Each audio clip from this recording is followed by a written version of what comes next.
നമസ്കാരം. എല്ലാവർക്കും കുമാർ കണക്റ്റിന്റെ പുതിയൊരു അധ്യായത്തിലേക്ക് ഹൃദ്യമായ സ്വാഗതം. 2025 വളരെ പ്രധാനപ്പെട്ട ഒരു കാലഘട്ടം തന്നെയാണ് ധനുരാശിക്കാർക്ക്. കാരണം ഒരുപാട് ഗ്രഹമാറ്റങ്ങൾ സംഭവിക്കുന്നുണ്ട്.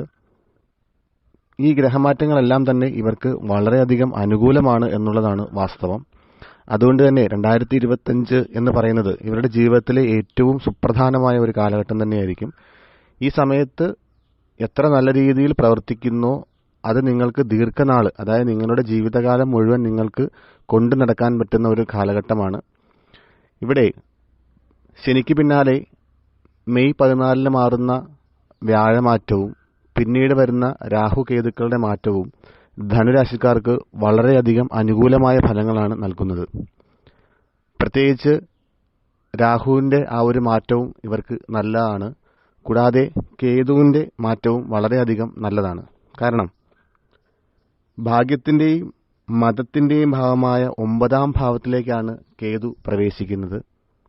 അപ്പോൾ ഈ ഭാഗ്യസ്ഥാനത്തേക്ക് പ്രവേശിക്കുന്ന ഈ കേതു തീർച്ചയായും ഇവർക്ക് ഒരുപാട് നല്ല ഭാഗ്യ അനുഭവങ്ങളൊക്കെ ഉണ്ടാക്കും. ഏകദേശം 18 മാസങ്ങൾക്ക് ശേഷമാണ് രാഹു കേതുക്കൾ രാശി മാറുന്നത്. കൂടാതെ കാളപുരുഷത്തിൽ ഈ ഭാവാധിപനായ വ്യാഴം ഇവരുടെ ഭാവത്തിൻ്റെ അധിപൻ കൂടിയാണ്. അപ്പം അങ്ങനെ എല്ലാം കൂട്ടി ചിന്തിക്കുമ്പോൾ വ്യാഴം മാറുന്നതും നല്ല ഭാവത്തിലേക്കാണ്. അപ്പം എല്ലാ തരത്തിലും വളരെയധികം ഭാഗ്യ അനുഭവങ്ങൾ തന്നെയാണ് ഇവർക്ക് ഉണ്ടാവാൻ പോകുന്നത്. ദീർഘദൂര തീർത്ഥാടനങ്ങളൊക്കെ നടത്താൻ സാധിക്കുന്നതാണ്.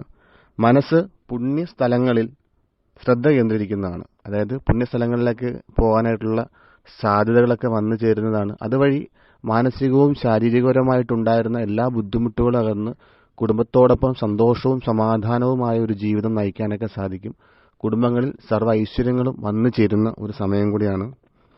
സാധന, ധ്യാനം എന്നിവയൊക്കെ പ്രാക്ടീസ് ചെയ്യുവാണെങ്കിൽ കുറച്ചും കൂടി നല്ല നല്ല അനുഭവങ്ങളൊക്കെ നിങ്ങളിലേക്ക് വന്നു ചേരുന്നതായി നിങ്ങൾക്ക് കാണാൻ സാധിക്കുന്നതാണ്. മതപരമായ സ്ഥലങ്ങൾ സന്ദർശിക്കുന്നതോ മതപരമായ വിനോദസഞ്ചാരത്തിൽ ഏർപ്പെടുന്നതോ ഒക്കെ നിങ്ങൾക്ക് പരിഗണിക്കാം. അത് നിങ്ങൾക്ക് കുറച്ചുകൂടി നല്ല ആത്മീയ ഉണർവ് ഉണ്ടാക്കുന്നതായിരിക്കും.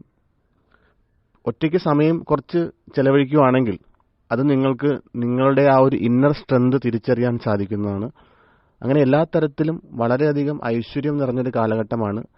മൾട്ടിപ്പിൾ സോഴ്സിലൂടെയൊക്കെ സാമ്പത്തികം വന്നു ചേരുന്നതാണ്. ജോലിയിലുള്ളവർക്ക് ഇഷ്ടസ്ഥലത്തേക്ക് സ്ഥാനമാറ്റങ്ങൾ, സ്ഥലമാറ്റങ്ങളൊക്കെ ഉണ്ടാകാനുള്ള സാധ്യതകളൊക്കെയുണ്ട്. കുടുംബജീവിതത്തിൽ ഒരുപാട് നാളായിട്ടുണ്ടായിരുന്ന പ്രയാസങ്ങളൊക്കെ മാറും. വീട്, വാഹനം എന്നിവ വാങ്ങാനൊക്കെ പറ്റിയ അനുകൂല സമയമാണ് ഈ മെയ്ക്ക് ശേഷം ഉണ്ടാകാൻ പോകുന്നത്. അങ്ങനെ എല്ലാ തരത്തിലും ധനുരാശിക്കാർക്ക് വളരെയധികം അനുകൂലമായ ഒരു കാലഘട്ടമാണ്. കഴിഞ്ഞ 2.5 വർഷക്കാലം അല്ലെങ്കിൽ 2-3 വർഷങ്ങൾക്ക് ശേഷമാണ് ഇത്ര നല്ലൊരു കാലഘട്ടം വരുന്നത്.